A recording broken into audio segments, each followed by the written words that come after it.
So hello guys, andito ako ngayon sa Tanawan, Batangas.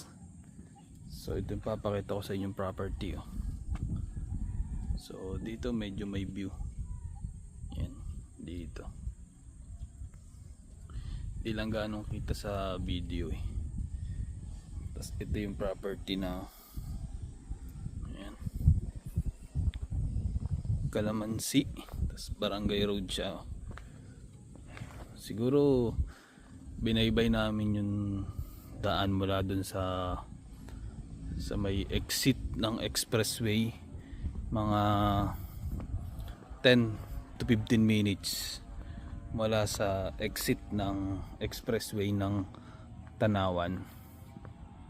Mga 10 to 15 minutes lang exit na yun. Yan sa Calamansi Farm, Barangay Road. Mas may mga bahay-bahay dito. Medyo pababa to.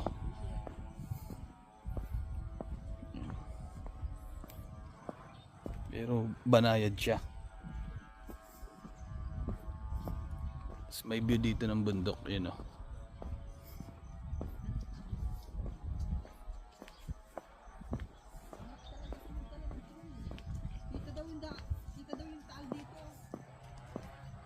Alin?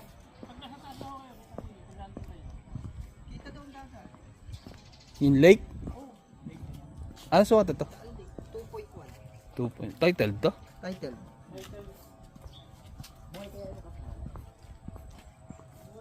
2.1 hectares to. Titulado. Mula exit mga 10 to 15 minutes lang. Ayan, Calamansi. Yan, nagbobomba sila dun eh. Yan. So sa mga interested dun guys, andyan yung contact number ko sa yung screen. WhatsApp or Viber. Yan.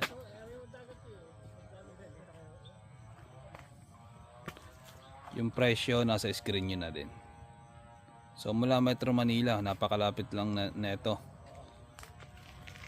Hindi pa abuti ng 2 oras, nandito na kayo kasi Tanawan lang to, malapit lang to, lapit lang sa exit eh.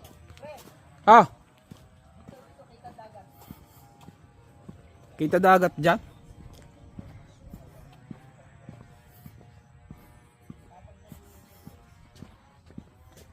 Overlooking pala.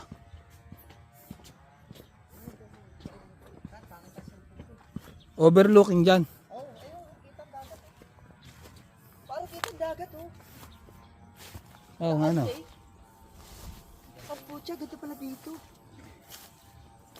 Lalo na doon sa medyo mataas na area. Ano? May area oh.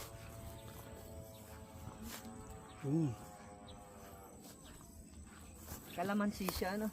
Saka may mga rambutan pa doon. Lake na yun, lake. Yan, lake na yan. May alam mo pa yan mo ilan. Pre, ilang puno ng kalamansi ito?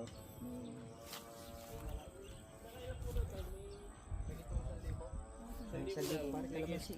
Calamansi pa. Sa 1,000 na Calamansi. Tapos calamansi lang ang tanim. Dito sa kabila may mga saging, avocado, rambutan. Avocado.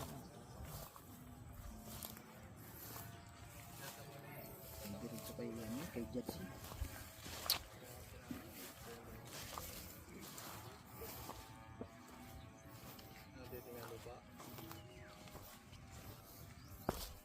Magandang laro yan. Magandang laro yan. Oo.